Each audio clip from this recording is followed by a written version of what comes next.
Alright, today we're going to talk about a brief safety overview and operation of the Texas Gyratory Press. To start out with, at the beginning of the day, before we do anything else, let's check the press, make sure it's in good operating procedure and that nothing's wrong with it. First thing we want to do is we want to make sure that it's off. You can tell that with the switch down. If the light is on, obviously the press is on.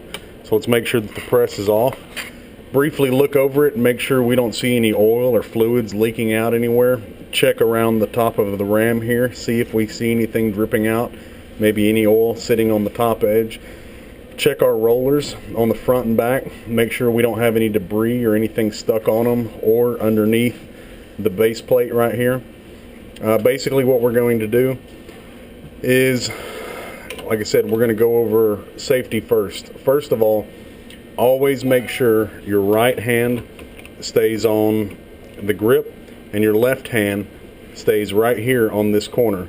We don't want it up here, we don't want it up here, we don't want it down by your side, we don't want it here or anywhere else. This machine can hurt you. So the first thing that we're going to do is we're going to get our mold out of the oven.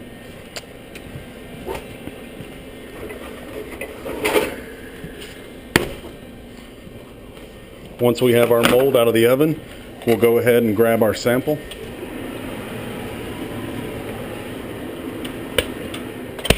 Now from the time that you take this sample out of the oven, you have 3 minutes to get it prepared before your first set of gyrations. Go ahead and take our piece of paper, stick it down in the mold, take our funnel, put it on top. Now when it comes to the sample itself, we want to add it in 3 equal lifts. So we'll take the first lift out, put it down into the mold, and make sure that it's level and flat.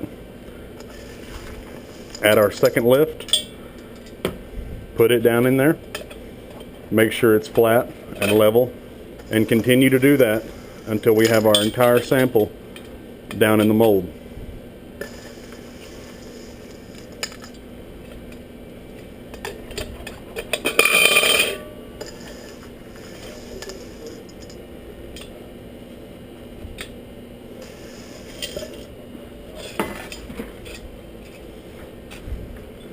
Now once we have our sample in the mold, go ahead and probe around the outside, all the way around.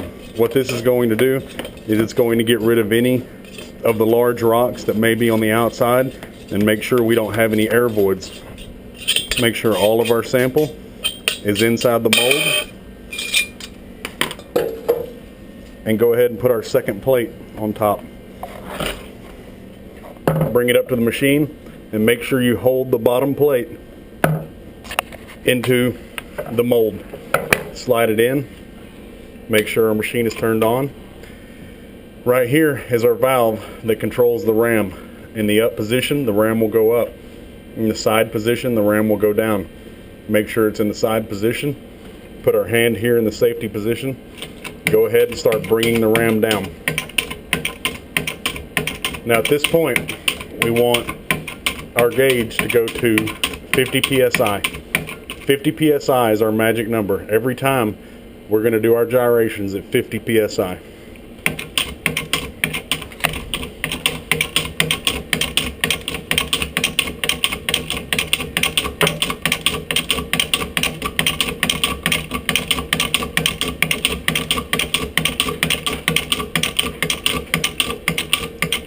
Once we reach 50, not over, not under, once we reach 50, we'll bring our handle up and hold it, cock, bring our hand back over to the safety position, and hit the rotation button. Once it's through rotating, we can bring our hand away safely now, uncock, and do one full push down. Once we do that, we're waiting to see 50 psi with one stroke. If we haven't seen 50 psi with one stroke, then we do it again. Bring our hand back to the safety position, continue to pump until we reach 50 again. Once we reach 50, bring our handle back up, cock, hand in the safety position, and rotate. Now we continue to do this until we reach 50 psi with one stroke of the handle. We didn't hit it, so we put our hand back in the safety position and we go again. Now let's do this until we reach 50 psi with one stroke. We didn't meet it, keep going.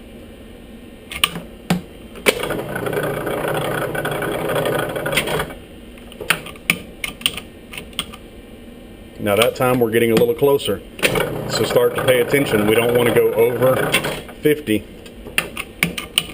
We hit about 25 there. Keep going.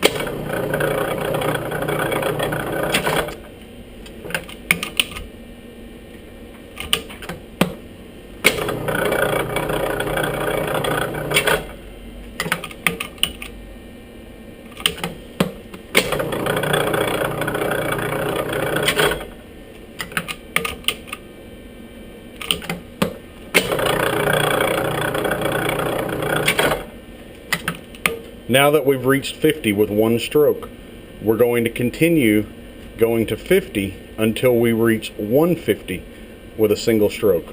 So now we'll bleed off the pressure, bring it back to 0, close it.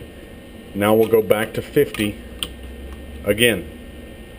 Once we reach 50, cock it and gyrate. We didn't reach 150, so bleed the pressure off. Go back to 50, cock, and gyrate. Now at this point you can go ahead and put your longer handle on so that you have better control. We didn't reach 150, so we'll bleed off. Go back to 50, cock it, and gyrate. Didn't reach, so we'll bleed off. Back to 50, cock, and gyrate.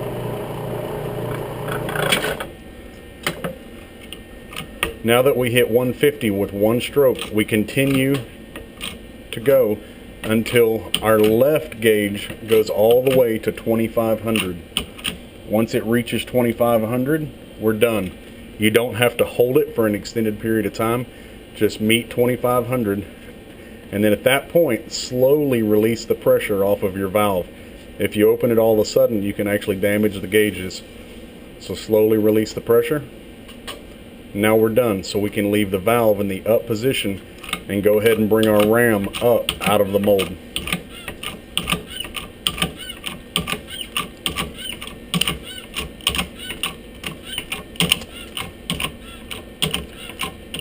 Once the ram is clear, bring the mold out, hold the bottom plate, make sure that it doesn't fall out, and bring it down. Now we can let the bottom plate go, take it out, take our extractor, flip our mold over, and press down. Now make sure that your fingers are not under this edge. Keep them right here around the ring when you press down. Otherwise you could bite a finger. Now that that's done, we can remove our mold. And we've successfully completed one. Now back to a safety issue. As you noticed when this rotated, when this handle is down, if your hand were to be somewhere in this area, as this handle comes around, it can grab your glove. And this machine is strong enough to carry your arm in with it. A lot of people have been hurt that way. In the event that something like this happens, always know that there is a safety switch here on the side. Right now, this will not rotate. If we engage this safety switch and rotate it, then we can manually turn this back. So if your arm is ever caught inside, engage this safety switch to where you can pull your arm out slowly. But as long as you do everything correctly, that should never be an issue.